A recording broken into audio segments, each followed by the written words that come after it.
Welcome back. A number of construction workers in Bali on Thursday shaved their heads clean to honor their vow that they would do so if their presidential candidates won.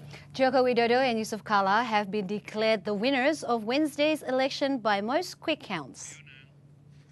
The mass shaving took place at a Jokowi-Kala campaign coordination post in Kuta in the Badung district of Bali. The construction workers say more political pollsters showed that Jokowi-Kala had won the election. They also aired hopes that the final count by the General Elections Commission, KPU, would not deviate much from the current figures of the victory margin.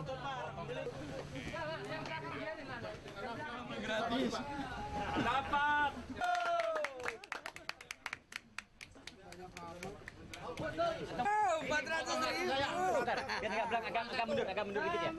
Semua agak mundur. Semua.